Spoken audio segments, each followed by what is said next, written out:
Oh man, I always hate cutting off the countdown music. I hope you guys weren't in the middle of a dance party, but it's time to get started. Hello and welcome to the risks of phishing and unmanaged personal devices in the modern workforce. Today's exciting webinar is sponsored by SlashNext and produced by Actual Tech Media. My name is Jess Steinbach with Actual Tech Media, and I am so happy to be your moderator for this extremely important conversation today. Now, I'm curious how many people out in the audience right now are using a personal phone for work, or maybe access work-related accounts or documents on a personal laptop. I know I do. And for many of us, the lines between our work life and our personal life are blurring in both the physical and the digital worlds. And when we talk about security, we talk a lot about building the walls of the castle, and we're digging our moats and locking our doors. But what about that little key right here that's in our pockets? What about that little trapdoor to the castle inside our home iPad? The BYOD world is enabling flexibility and agility, but it is also increasing the challenges for companies trying to balance organizational security programs and employee privacy. And this is no easy task. So luckily today we are joined by an absolutely awesome expert who is going to help us explore some solutions. And I think he's got a pretty cool door prize for you all, which we're going to get into at the end. So be sure to stick around for that. But for now, I'm going to zip through a few of the important housekeeping points and get us on our way here. So first, I want to draw your attention over to the questions section of your webinar console. Now, the absolute best part of a webinar like this is the chance to ask questions directly of an expert like we have with us here today. Now, I know that this session is going to get all your inquisitive minds fired up, so make sure that you get those questions in. And I do want to remind you that if we are unable to get to your question in the live session, don't worry, because the SlashNext team will be following up with you after we wrap. Now, a quick reminder to also use that question console to say hi, give a wave to all your friends out there in the Actual Tech Media community. I see some awesome familiar faces out there today, or names, I guess. Don't worry, I can't see your faces. It's also the best place to reach out and let us know if you do have any technical issues that come up during the session. Knock on wood, of course. Now, I want to remind you all that a browser refresh is going to get rid of any of the usual tech gremlins, but if they're being a little persistent today, no problem. Just shoot us a message in that question console there. Josh and I are here to help you out today. All right, now let's skip along over to that handout section right next to the questions tab in your console. There you're going to see some exciting content to go along with our webinar today, including the SlashNext data sheet, SlashNext Complete, AI-powered phishing protection for the modern workforce across email, browser, mobile, and API. You're also going to find the mobile phishing protection, anywhere 0-hour protection against the broadest range of phishing threats for iOS and Android. These are super interesting and incredibly helpful reads. In fact, right now, open up that Handouts tab, click on those links, open up those tabs, save them, download them, look at them for later, because I promise you that when we wrap up our session today, your brains are going to be all lit up and you are going to want to read more. So make sure you have those documents for the end of the webinar today. Now, it is not just awesome content that we're giving away. We also have a $300 Amazon gift card as a prize drawing at the end of our webinar, so stay tuned for that. You do need to be in attendance here live at the webinar with me today, and all winners must meet the Actual Tech Media prize terms and conditions. If you're not sure what those are, no problem. We have them right there for you in that Handouts tab. Just click in, scroll down to the bottom. You can find the full T's and C's waiting for you there. Now, I mentioned earlier how much we love seeing all your questions coming in. And in fact, we love it so much that we actually have a special additional incentive and prize for you here today. So at the end of our webinar, we are going to be reviewing all the questions that are asked, and we will choose the very best question from the whole group, and we will send them a $50 Amazon gift card as a thank you for being awesome, asking great questions, and to hopefully encourage you all to ask more questions in the future, both because it's what makes these webinars so exciting and because, hey, $50 Amazon gift card, pretty great, hey? So obviously you do need to be here live in order to ask a question, so I don't have to remind you of that, but I do want to remind you again, it does not matter if we ask your question live in the webinar, you're still entered to win because we're reviewing them all after we wrap today. Okay, well, that was it. I told you we'd make it short and sweet, and hopefully we kept to that. So now we are ready to start our awesome webinar. Now, I'm very excited to introduce you all to our expert speaker today. I'm going to bring him on camera with me here. All right, so there we are. This is Patrick Carr, CEO of SlashNext. Patrick, thank you so much for being here with us. I'm extremely excited to get into this conversation today. Yeah, Jess, it's great to be here. Look forward to the conversation. Yeah, well, I know that you have a lot of content to take us through, but I was kind of thinking that maybe we could get started with sort of going back to ground zero, the root of the issue, because obviously I think a lot of us are hearing more and more about personal devices and in security programs. And I'm wondering what's new. Why are personal devices a threat to organizations today? What is the actual issue or risk here? Yeah, I think you actually started off, pretty phenomenal, when you were going through what everyone does today, right? Everyone starts and they use this mobile phone. I use this far more than I use anything else to access my personal life and certainly my business life. In fact, I do probably 90% of my work on the business side on this phone. Um, and as with anything, obviously we've gone through this great shift in the workforce during COVID, the pandemic. We all went remote. What did that do? It even further caused you to use more on this particular device, right? When you're accessing those business resources as well as your personal resources. Obviously, the bad actors, those wherever they may be out in the universe, continue to follow where you're accessing your what we would call your corporate communication channels. That could be email, but it could be Slack, it could be Teams, it could be Zoom. So they know where you're coming in. They also know that you're using all those, again, those naughty, personal channels of communication. That could be like WhatsApp, it could be Signal, it could be LinkedIn Messenger, Facebook Messenger. Bottom line, the reason why this has become effectively a danger to the organization is because bad actors know you're on that device, and they also know that the attack surface, what we always like to talk about in security, has dramatically opened up. If you think about it, this is a pretty small form factor, right? You can get distracted pretty easily. I go in and out of that business life, personal life. I may get a text, and that text comes in and it actually has a danger to it. I'm going to talk about that a little bit further, but that's a little bit of preamble. Why is this so important right now? Is because, again, A, all of us use the mobile device, and B, the bad actors know you're using that mobile device. And some like kind of key stats with this in mind, right? This is very much a BYOD world. And this, again, is what we mean, bring your own device. I used to work at VMware long ago. We used to talk about BYOD, and they thought my head was somewhere on the clouds, right? What the hell is this BYOD thing? So BYOD is real. It's here. It's going to stay forever.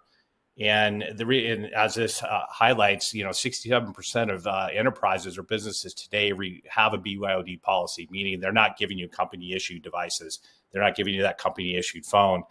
And, you can read these stats.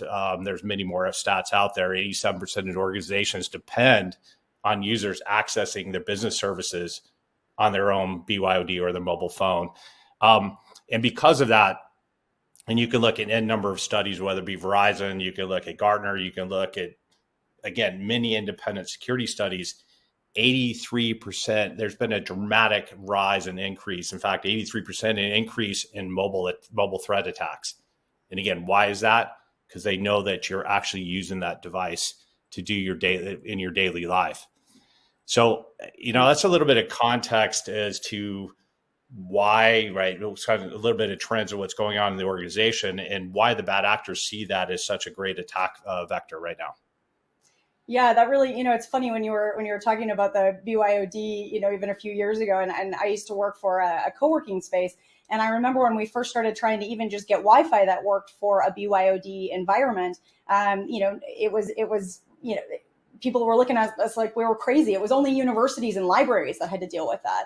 And now it's really any modern workplace is, whether it's remote, hybrid, or on premises, Yeah. you're going to have a BYOD in some capacity.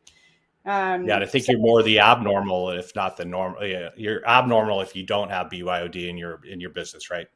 That's right. Yeah, yeah. So with that being the case, so as we are clearly seeing this increase in BYOD, and you kind of teased this a little bit earlier, but now I want you to dig in a little bit more. So is this? I mean, I'm going to assume yes, it's expanding the attack surface, but tell us more. Tell us how and why that should worry us. Yeah, this is. I want to highlight this particular chart to kind of give the scope and the magnitude of kind of quote opening up the attack surface. The left-hand chart is actually, anyone ever wants to go to Google, they'll follow threat landscapes, right? And they'll give you graph charts. On the bottom side is malware, right? And APT threats. What you see there is it's actually come down a little bit and flattened off, meaning the attacks that they're using as a front door attack. What is dramatically risen, and when I say dramatically, right, you can almost look at this as exponential increase, is what we call human compromise attacks. So phishing, business email compromise, social engineering attacks, what's called smishing, SMS, right? This is that phishing over text message. You see it in trying to get you to download rogue browser extensions. Bottom line, these quote personal human compromise attacks have dramatically risen. And most importantly, they're doing this, they're basically attacking you in any communication channel, personal and business alike. And on the right-hand side, you just see the sheer numbers and magnitude of users using Facebook Messenger, whether LinkedIn Messenger, Telegram, Signal, WhatsApp, right? It's almost been a dramatic explosion. I guess the net thing I would like to say here, it's not just an email only world, right? It is a message anywhere world, right? And it's not just a business message world, it's a personal message world. And so why is that important? So again, you're coming back on this mobile phone, right? What am I using in my daily life? I get a text message. That's a lot of times it's my own personal text. And in fact, if we go to, we'll shift over to the next slide here. I'm using n number of communication channels, messaging channels, messaging apps on my phone. Again, as I said, it's a personal and the business. Many times, business like security professionals don't think I need to worry about the personal side of those messages. And certainly, if the last 2 months, 2 or 3 months, has taught us anything, you absolutely positively must pay attention to these personal messages, because what they're doing is they're compromising these folks. Again, back to this point, I'm doing business and personal at the same time. So they're compromising on this personal side to then laterally move into the business. So the recent headlines, everyone may have seen the Uber headline, right? I think it was a young teenager, right, that gained access, but that was done through an SMS, through a phish. Right, so a text phish, or again, what we call a smish. Many of you may have received those. Those are the, hey, your gift basket was left on your doorstep. And those are sometimes easy to discern. You need to change your Netflix password.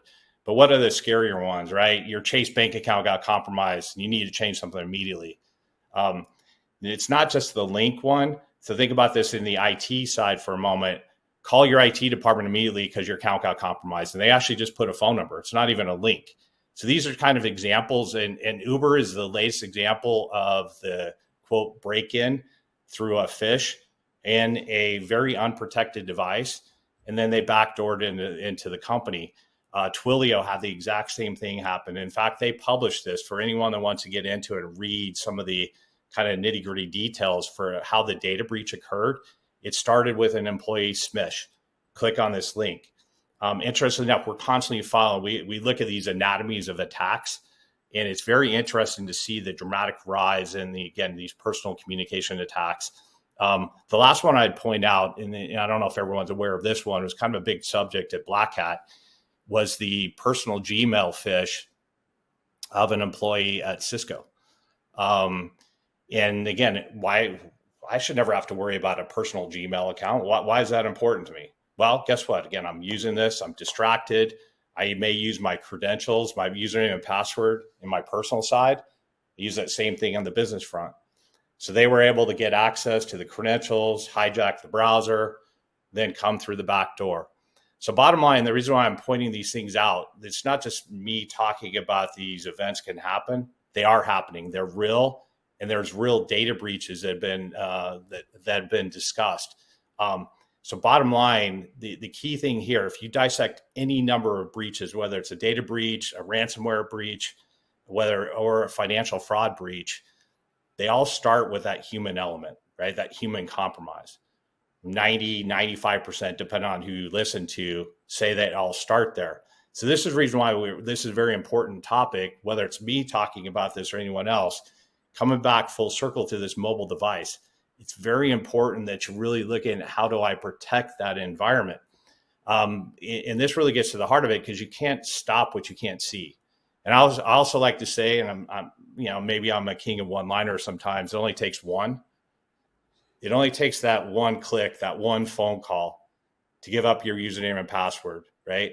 Or to download this rogue software, a browser extension on the Google Play Store. Guess what? Then co-ops and compromises your phone or compromises your PC or your Mac. So again, not only you can't stop what you can't see, again, it also only takes one. And the final thing I would note here, why is it seeing dramatic rise and increase in these kind of quote human compromise threats? I would tell you the weakest link in any security stack, and I've been in security far too long, I got too much gray hair here, started my career long ago at Novell and doing single sign-on and proxies. And again, I've been in this business for a long time. We've almost had this fallacy that we protect the machines and we forget about the people, the human side of the security. And it's that human side of security. Everyone knows you're distracted. Again, this mobile phone, it's easy to get distracted. Your kids come in, your dog barks, your XYZ happens.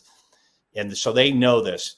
And that's what they're going to prey on. That's the reason why they prey on the people side far more than they prey on the machine side as the first stage of an attack. The only other thing I would note here, it's almost common that even on a response basis, I can just train it out of users. I'm gonna call BS. I won't say the full name here, but I'm gonna call BS. If that were the case, every single company on the planet trains users, right? Oh, don't do this. Don't click on joebadguy.com. Again, these bad actors know that. They actually don't use joebadguy.com, so you can't just look at a bad URL. They use google.com. They use microsoft.com. You trust those domains, so you're not going to train that out of them. Second, based off distraction, I'm in social media. I'm on LinkedIn. Huge attack vector, by the way. So I'm in LinkedIn Messenger. I'm looking at one of these, those nasty salespeople that constantly reach out to me. I may get some interest. So you click on something, next thing you know, something's happened. So again, you're not going to be able to train that out of people. I'm just going to park this for a moment. You want to also put technical controls in place. That's where you actually want to use artificial intelligence to augment the human behavior, right? Because this is happening, it's real, and it's happening across every channel of what we call messaging channel or channel of communication. Man, Patrick, I have to say, I'm really excited for us to get to the end where you're going to start giving us solutions, because right now I'm just feeling a lot of fear with all of this. When you think about, so often when we talk about security, we talk about like the front lines of security, and we talk about, the edges and things of that, and securing your walls and your borders. But what I'm hearing from that, what I'm seeing from that is a complete absence of walls and borders, because you have people, and then you have all their devices, and then you have all the different ways. It's not, as you said, it's not just email, it's all the myriad of ways that, we interact with the social world around us, and that we're doing for both personal life and, I use Facebook and LinkedIn for work as well. So it's not just as simple as putting a barrier around it. Oh, you can't access Facebook at work, or you can't use this phone or that phone. Those barriers don't exist. They're gray. Yeah, and I think what's interesting just on this point, if you look at employee satisfaction, right, which is ever more important today in this quote great resignation that everyone's gone through. Last thing you can ever do is lock down, put the moat around, and say you must do X, Y, and Z, and only X, Y, and Z, because again, there's many different ways to get your job done, and the part of getting your job done is having the best tools available to you. So last thing you want to do is lock down Slack or remove Facebook Messenger, because you were highlighting you do a lot of business there, or LinkedIn, again, Telegram, WhatsApp, right? There's so many different ways that people communicate with business people around the world, also the personal side. And there's a direct correlation to your employee satisfaction in making sure that they have full access to the suite and the tools of services they need to get their job done. Because I do talk to many security professionals like, I'll just lock it down. Good luck. they're still going to come in. That's how the cloud was born, right? Yeah. It wasn't like everyone's like, oh, we're going to lock AWS out. That didn't work, right? Or we're going to lock Box out. That didn't work because everyone started getting around those things because they knew they needed to do some additional things to get their work done. Now, I think when you do look at this, though, there are certainly, I think there's always this conundrum or these trade-offs that people want to consider. And one of those things obviously is germane here, and we hear this in the BYOD world a lot. Well, listen, it's my own device. I don't want you to put anything on my device because I don't want you tracking me. And if you want to track me, you better buy me a device. You better give me a corporate-owned device, and then I'm going to use 2 different devices. And so that is, I think clearly, A, you want to be able to open up your world, but B, you want to make sure you're also considering this, as we would point out here, this kind of a balance between security and privacy. And I'm just doing a little bit of preview here, but that's exactly, and I'm glad that that's where we're going with this, because that's exactly what I wanted to dig in with you, Patrick, because we've talked about this. You said the word human element. We hear about that all the time. I mean, we are talking about people. We are talking about people at the end of the day, and an employee is thinking about, sure, their job. That's, most of us like our jobs and it matters to us, but we're also thinking about our own privacy, our own photos of our kids, our own text messages with our spouses or whatever. And the organization is then thinking about security and building the walls and the security programs. So Patrick, are these two things, are they diametrically opposed? Are they only ever oppositional? Can you have security and privacy in one program? So the short answer, I believe, is yes. But let's talk about this a little bit further, because there are certain instances, right, where you do want to have, quote, the lockdown mode, right? And I don't say it universally, but there are certain instances. It could be some top secret confidential aspect that you only want to have 3 or 4 people have access to. And so in that case, the issuance of a company-owned device could absolutely be the right way to do things. And in that context, you can lock down exactly what's on there, and even sometimes not even use SMS as an example. And so I would argue, like, again, that'd be the ultimate security on a company-owned, company-issued full lockdown. Now, in that case, there is no expectation of privacy, right? Because you're just working in that little moat, and you're doing it for the right reason.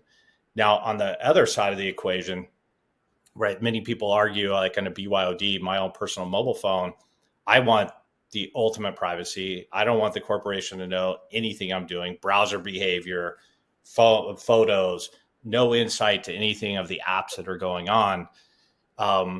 So the key question is, how do you accommodate that world where you have a pure private environment, pure privacy, almost guaranteed privacy, yet still provide the security benefits to the corporation?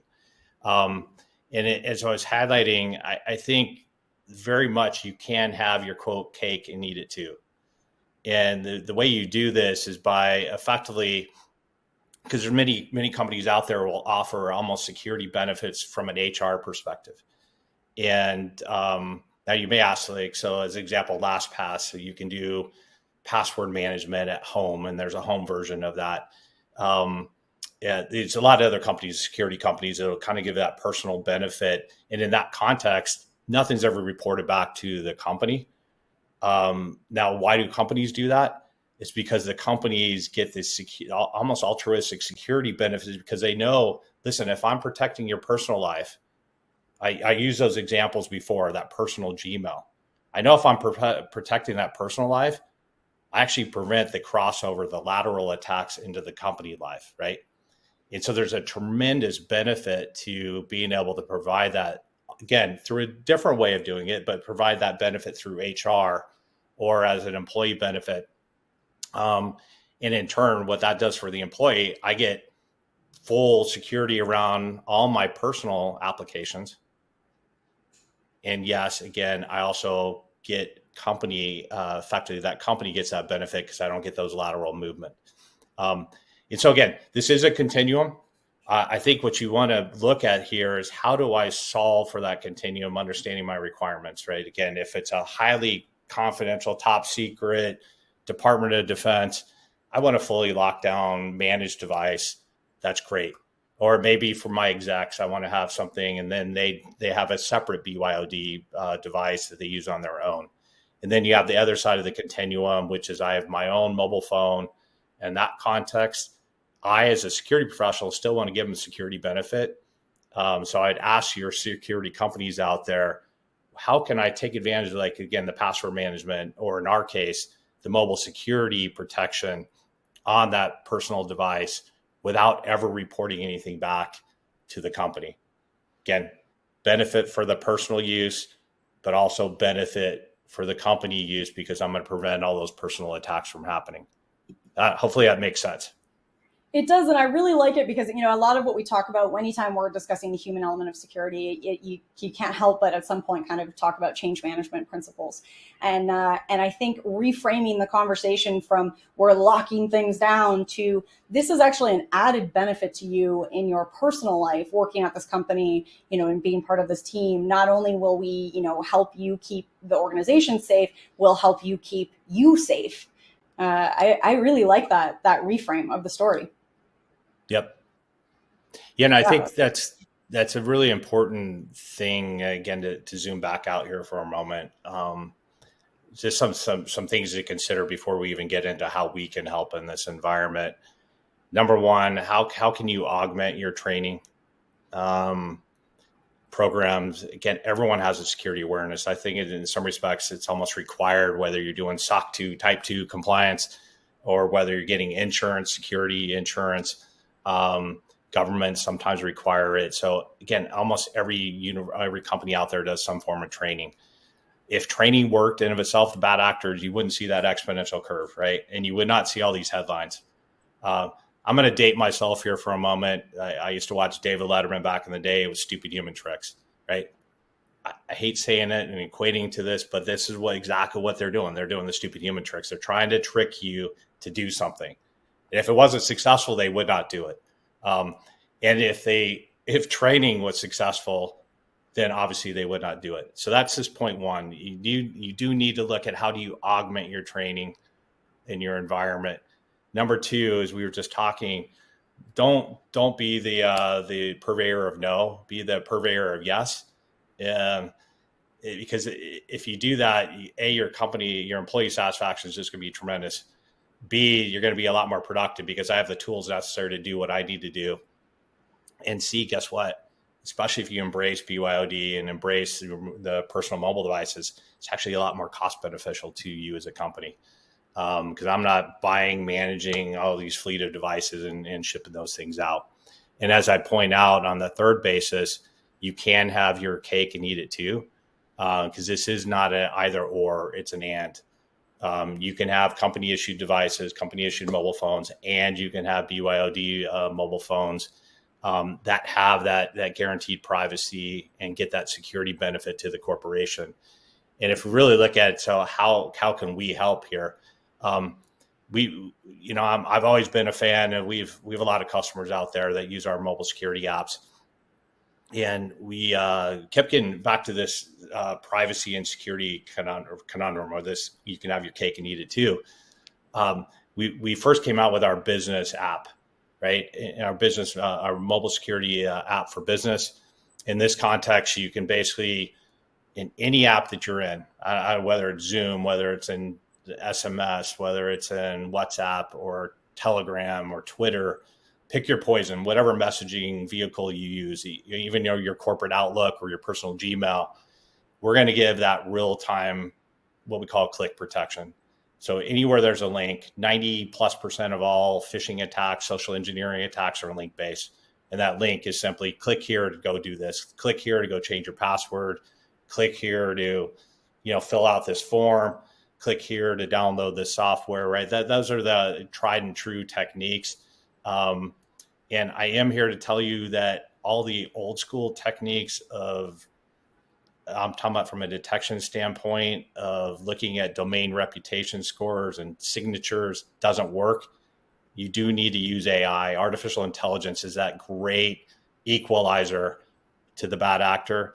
because it augments the training that I was talking about with the user. So that's what we provide is real-time click protection in any app on your mobile phone.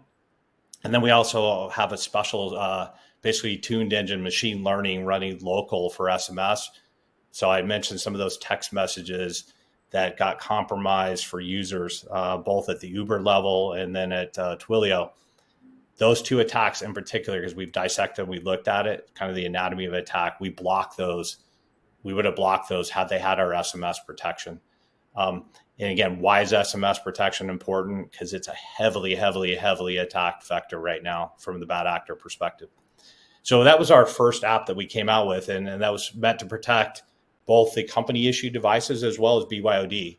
But we'd also report back, right? We did have a basically reverse lookup to the user, and we would also report back threats that a user may click on.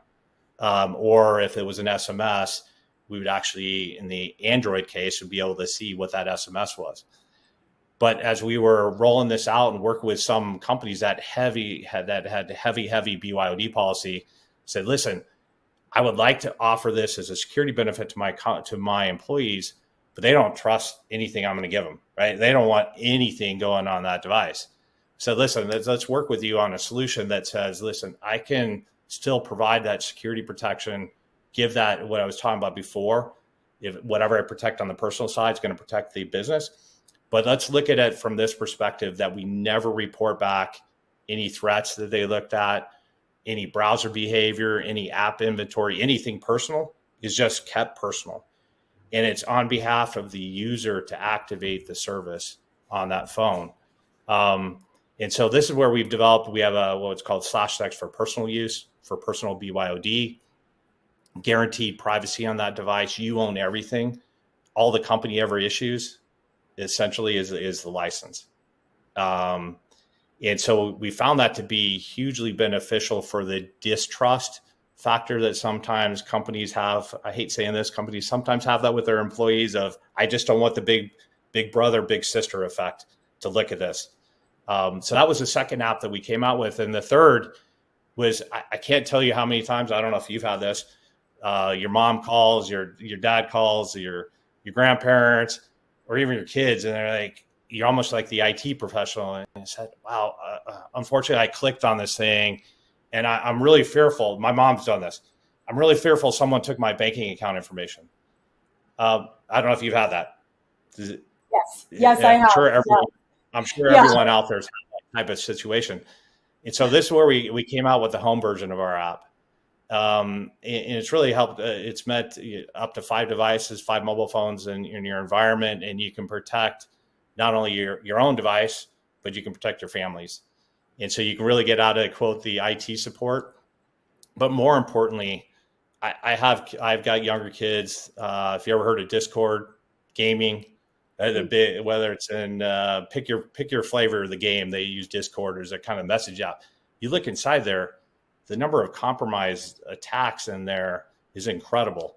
Or you go back to like my dad. I hate saying this. He got Bitcoin scammed, and those type of things are just something that this home version is really meant to do to prevent that fraud, prevent those phishing attacks, prevent that unwanted SMS where it says change your Netflix password.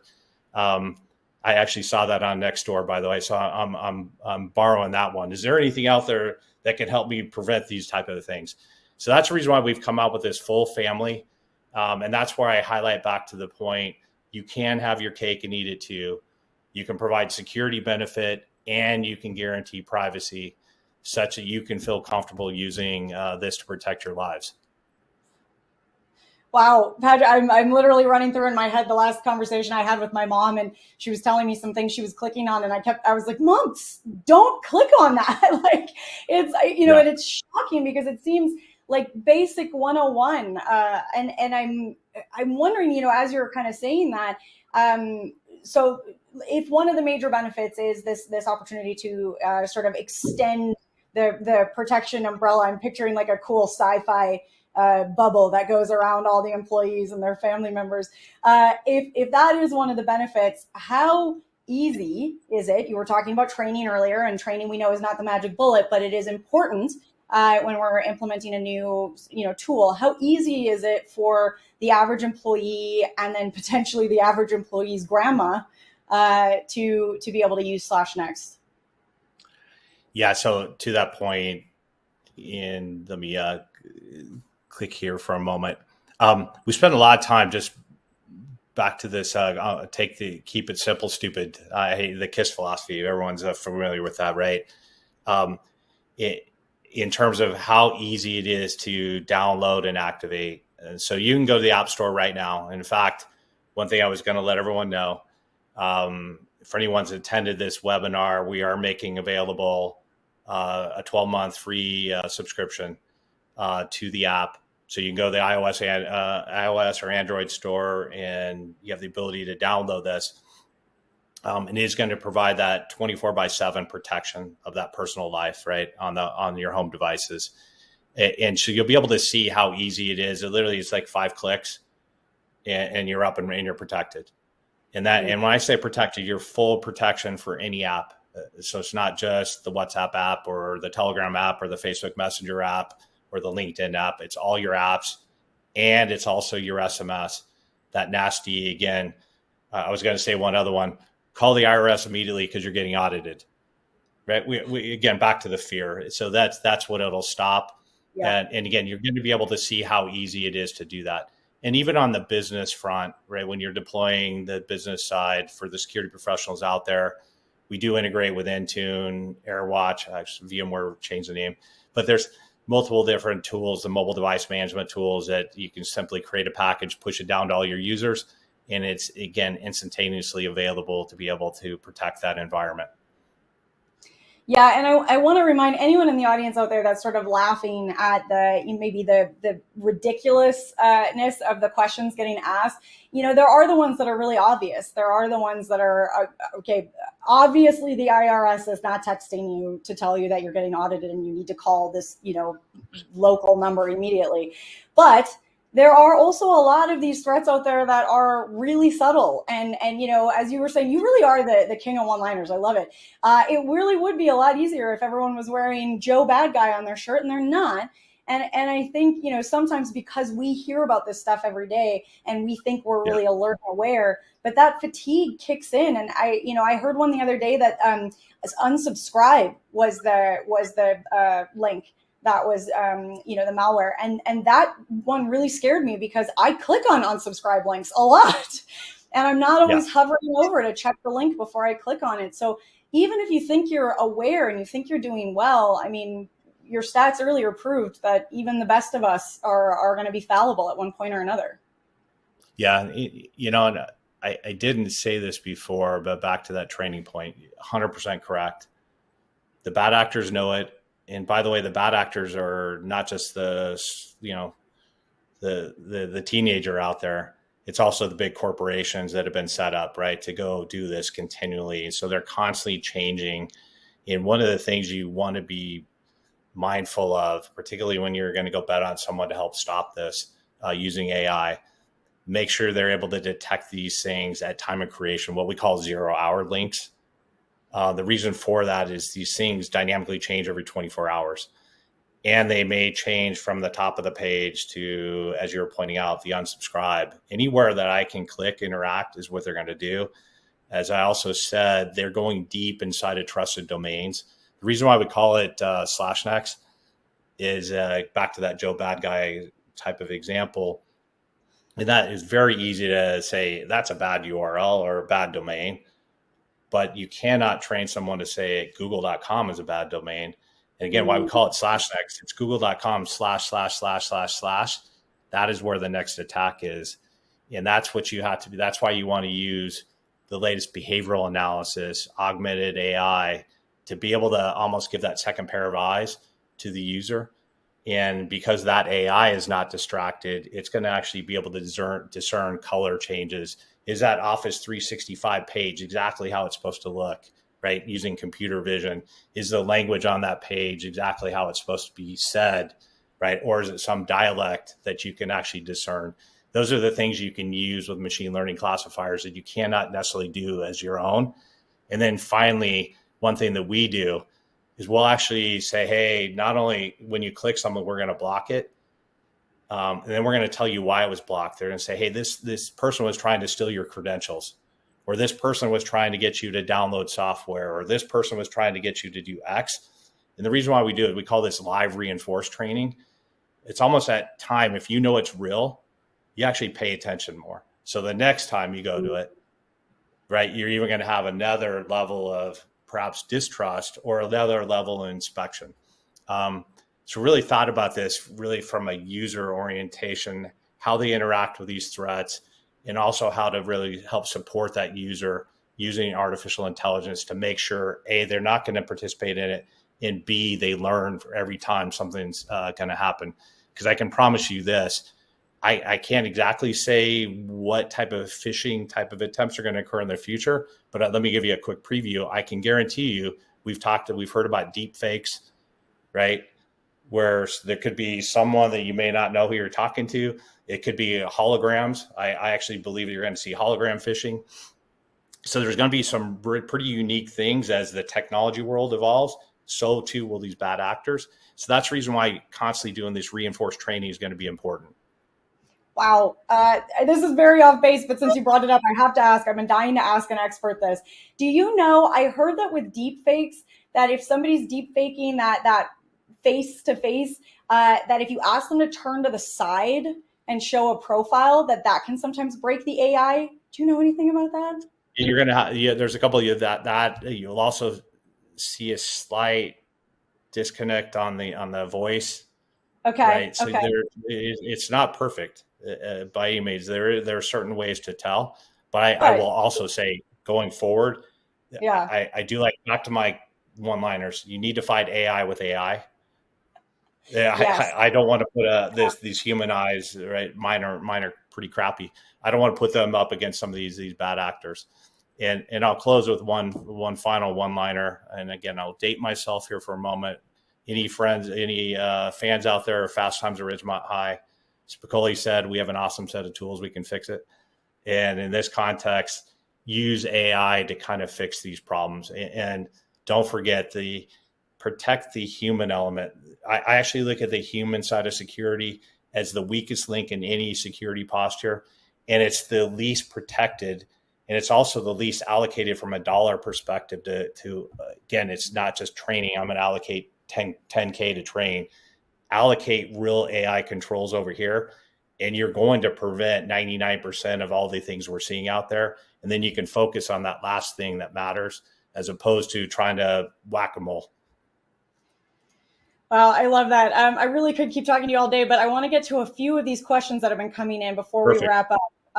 So let's dive in. So I'm going to start with this one here from Joseph. He's asking, do you foresee the mobile business threat extended to the legal realm with a company data / my device as organizations risk losing their data due to phishing and through personal devices?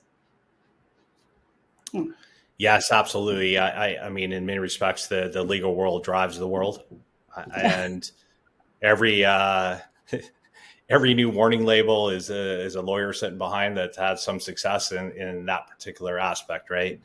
Yes. And so, with that context, clearly, and I would add one other thing. You're also seeing a lot more privacy type of requirements, regulations being put in place. California is obviously, which is where I live. January 1st, I think they put the equivalent of GDPR here. So the balance of these regulations on the privacy side, together with the open threats that it can occur from a data breach standpoint, absolutely, I think you'll see legal aspects come into play here. I also believe you're going to see regulations come into play here over time. I'm curious about, and I'm glad somebody asked this, because I was kind of wondering about the sort of major tenets of zero trust and how they might, how that might connect to SlashNext. Brian here is wondering, to what degree do you see phishing and MFA being related in terms of overall control environment? Again, I'm a big fan of MFA. I also, probably about 6 months ago, did a webinar of how you break MFA using phishing intercepts. And so if you think about this, and that's the reason why it's not a single, I don't ignore the human element. B, any good security strategy is a defense in depth, meaning a layered strategy. And so absolutely put MFA, privilege management, zero trust, but recognize as an example, if I'm in the browser, I already have trust in that browser, right? And I've already used MFA to authenticate to things. I can then still go into a personal channel in LinkedIn as an example, and I've gotten compromised there, or in this personal Gmail account type of aspect with Cisco, and Cisco has MFA in place, right? And in that context, because I already had browser trust and I harvested the credentials on the one side, I then forced another re-login on the other front, and that's how they were able to intercept and bypass MFA. You can also see where in MFA, I'll typically get a code sent to my mobile phone as a secondary authentication. There's ways to intercept that code, especially if you're the one that initiated the initial click and you've now gone to a site, and I'm basically mimicking a healthcare site as an example. And then I actually send a secondary code. So I'm in that intercept chain. So bottom line, MFA and zero trust are not foolproof to stop this. If they were, as I keep coming back to this, if they were, there wouldn't be these successful attempts. And it's not just successful attempts, there's successful breaches, more importantly. And that's why, coming back, very, very important that you start protecting these mobile phones and these personal channels. Because if you don't, you are susceptible. It's such a great point that if this worked 100% of the time, then we wouldn't have the problem. So clearly something isn't working, which actually connects right into Jonas's question here. And I think hopefully, Jonas, we've partially answered this for you, but I'm going to give Patrick a chance to expand as well. He says security training is one mitigation factor in preventing phishing, ransomware attacks. However, do you have any recommendations for a course of action if they do have employees who are not following due diligence or security procedures? And I think you mentioned that SlashNext can actually identify some of those high-risk individuals. Is that correct? Yeah, so I like to call it the 3 Ps, right? People, process, and product. And so on the people side, absolutely keep using training.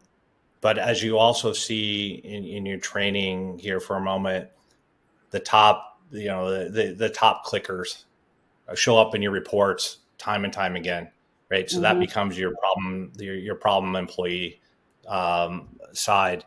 Now I think I see this common practice on the process side. Well, once that happens, I'm just going to keep bombarding them and keep trying to trick them. I'm not a big fan of that. I've seen in certain instances where you almost get negative reactions to that. Rather, I add the third P, which is the product side, right? Put AI controls in place to augment what that user is going through. And in fact, I had one customer, and again, does security awareness training. They put us in for the AI controls, and then they had a pen test done. First time in the history of this pen tester that not a single click happened on the phishing simulation, because they were trying to trick out these folks. First time in history, this pen tester is almost to the point like, what's going on? Something's wrong.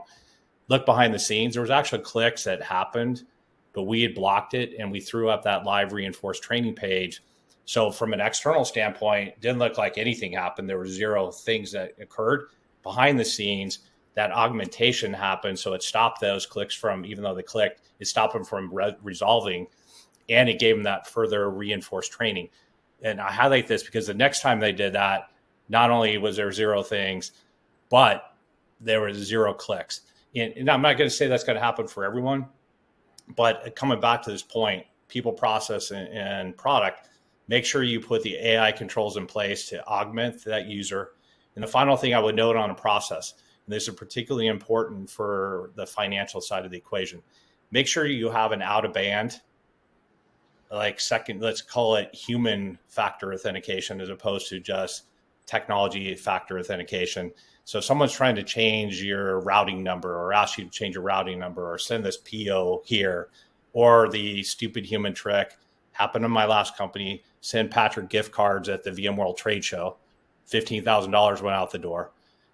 Rather than just immediately do that, if you're in the finance team, do that human factor control, call someone. Is this real, right? So do an out-of-band kind of control, not just reliance on the technology, not just reliance on the training. Okay, well, how about speaking of reliance on things, we do have a question here from Matthew about if their existing programs, systems, apps have some security built in. Are those enough to help against possible phishing intrusions on a personal device? Yeah. Again, I'll go back to a couple studies. So the Verizon study, I think it was a year ago, 70% of all devices are unprotected from phishing, all forms of phishing. So number one, I think you have a big gap that there's really no technology that's looking at that right now. Second, you can then have some technology inside some of these apps. So example, in corporate email, I would tell you, I mentioned this before, most traditional technologies like secure email gateways from some great companies, but they were born 15 years ago. They rely on domain and reputation scoring. And I already highlighted, everyone trusts Google. So it's already going to go through. And they also use some form of signatures as opposed to full behavioral analysis. My team actually helped invent the malware sandbox. We've done the same thing in this context. We use virtual browsers. We actually spawn about 100 million virtual browsers a day where we detonate these pages and we look deep inside, say, we have a massive database of kind of training data where we're constantly looking for the needle in the haystack. So we don't trust anything. We verify everything. And through that context is how we catch things, A, about 48 hours in advance of anyone, B, as a comparative, as an example, because you may think, hey, I've got Microsoft E5 or what's called E5 license, which has safe links and safe attachments and the full protection for your Microsoft 365 Defender for Office. 65% of the attacks that we'll send through get through. The reason for that is they're really good at some things. They're not good at, again, more the behavioral analysis and identifying these threats. So net, what I would say, A lot of the mobile phones you have out there are completely naked. B, even if you have some form of phishing, social engineering defense, and some of these technologies like email security and that E5 or E3 license, or using Proofpoint or Mimecast or Barracuda, those are historically a little bit more outdated in terms of how they find these things. So you do want to augment that, because I go back to that. It only takes one.